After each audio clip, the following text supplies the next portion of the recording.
My friends, today I want to speak about an issue that may be uncomfortable to many, but nonetheless, I believe that it is a national conversation that we need to have.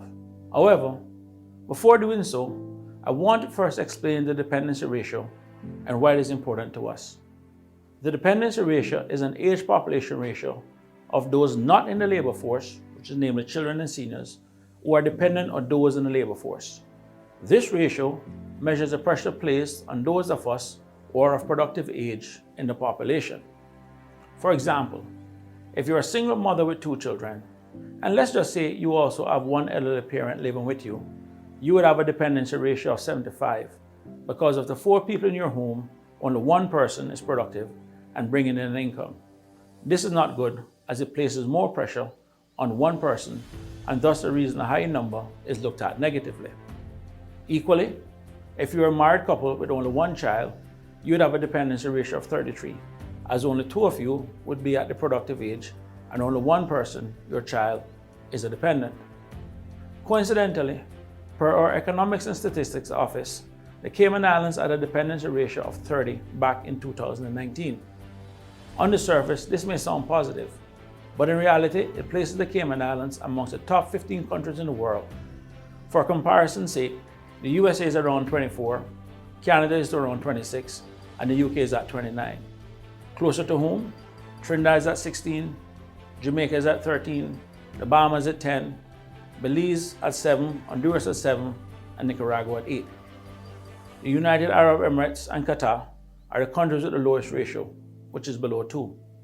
Japan is considered the worst at around 46. While some of you may say that the Cayman ratio of 30 seems manageable when compared to other countries, the truth is, the ratio is much worse when we remove the transitional workforce that makes up the bulk of our non-Caymanian population.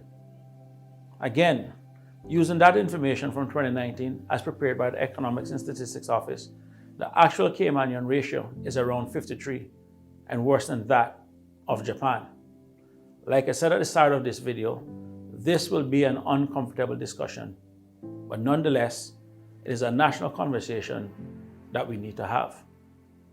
My friends, considering that we have a fertility rate that is below the replacement rate, this number is going to get higher. We don't need to wait 20 plus years to see what will happen.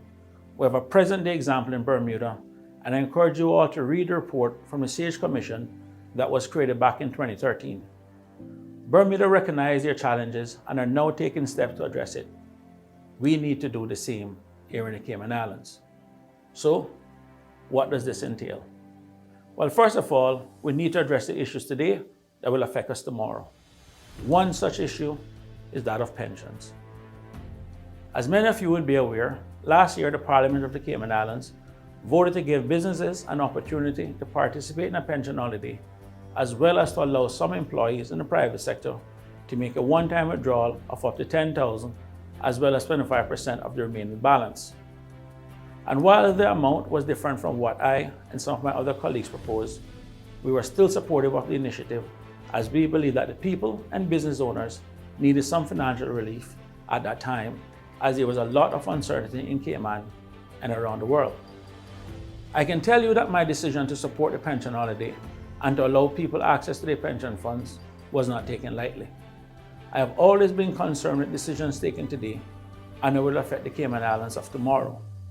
As legislators and political leaders, we must be mindful of mortgaging the future for the temporary convenience of the present.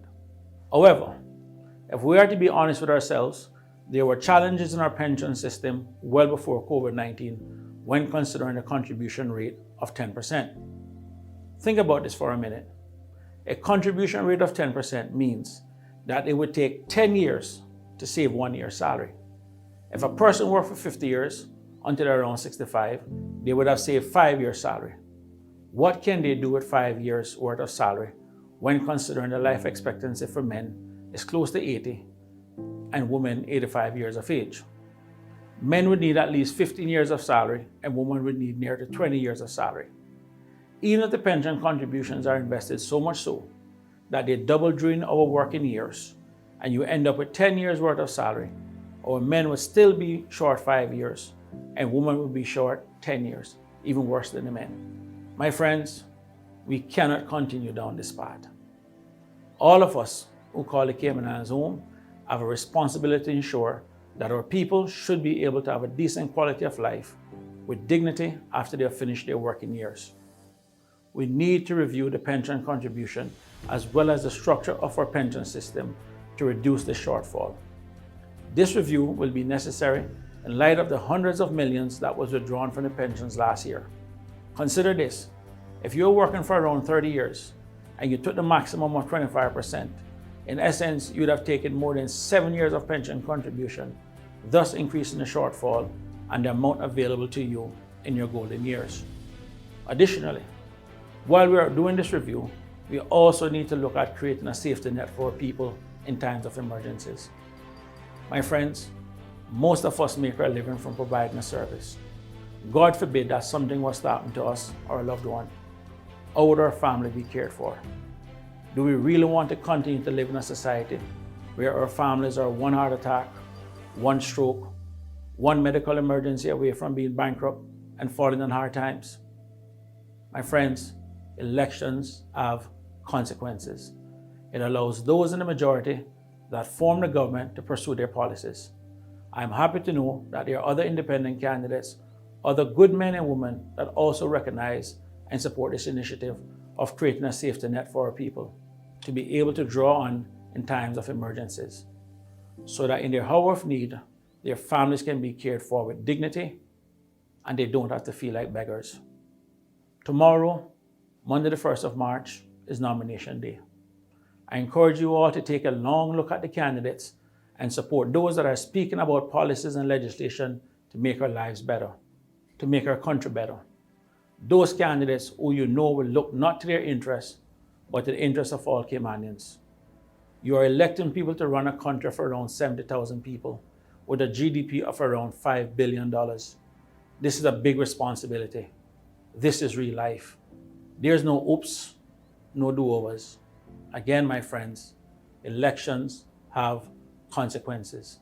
This is our life. This is our livelihood. This is our home.